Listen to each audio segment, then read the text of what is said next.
Really? Like, you could have peed anywhere, and you peed right where my hand was. Disgusting. Ugh.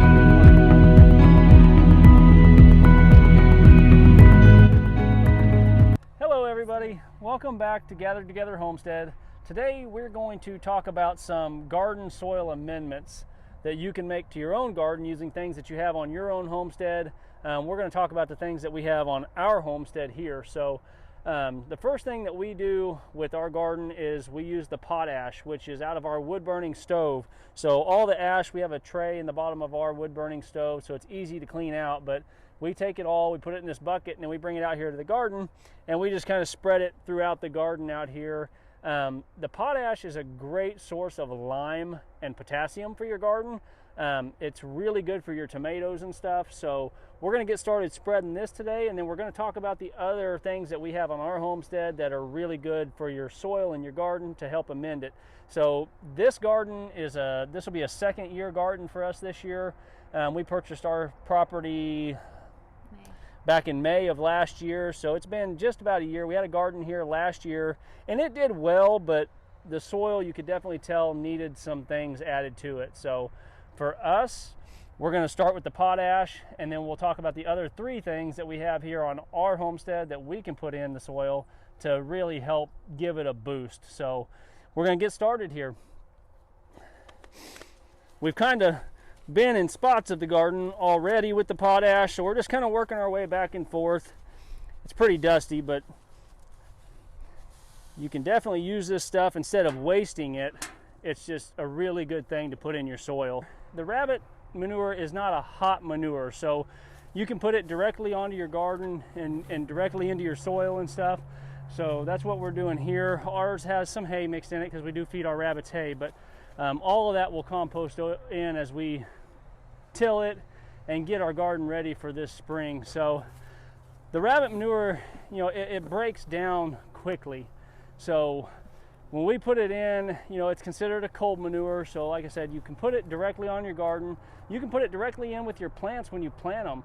So in the spring, what we will do is we'll actually plant our plants, and we'll put a handful, just a small handful of rabbit manure in the hole with our plants, and that really gives them a great boost and gets them jump started pretty good. So the rabbit manure I like the best, just because we can put it directly into the garden soil and not have to worry about it composting down or anything like that.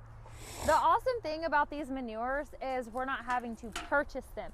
The ash, the chicken manure, the horse manure, the rabbit manure, this is all things that are already happening here on our homestead, so we're just using them to our benefit. So chicken manure, when you're scooping out the bedding of your chicken coop, you want to take that bedding and put it directly onto your compost. Now here we do a hot compost. Beautiful thing is if you let it compost, it is going to provide such a nutrient dense product for your plants. It is high in nitrogen. It's also got good sources of potassium and phosphorus and calcium. The other manure that we use, because we have horses, and if you have horses, they produce a lot of manure. Currently, our horses are just right on the dry lot. They don't have any pasture access. We completely redid our pasture, so they every ounce of manure that they're providing, we're using. So horse manure is really awesome because it can go directly on your garden, or it can be composted. We are going to put it in our compost pile. We have quite a bit of it already over here, and we've got a new compost pile started. But your horse manure provides immediate source of nitrogen, and then it also will slowly release more nitrogen. So again, wonderful stuff for your garden. It's gonna do great on the garden directly, but as it composts, it's just gonna be that much better. And if you do put it directly on your garden, make sure that you're kind of working it into the soil. Keep in mind, guys, this is what works for us. There are many different ways of doing things. You'll find it all over the YouTube internet and other channels and stuff, but this is what works great for us.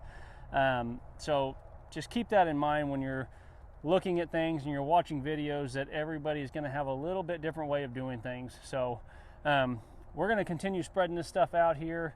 We've got a whole load full still to get put on the garden, but we're going to continue doing that. And again, if you guys like what you're seeing on our channel, you like what you're hearing, let us know if there's any other videos that you might like to see, and we'll be happy to put those together also. So we're going to continue doing this. Don't forget to subscribe to our channel, and we'll see you guys next time. Thanks.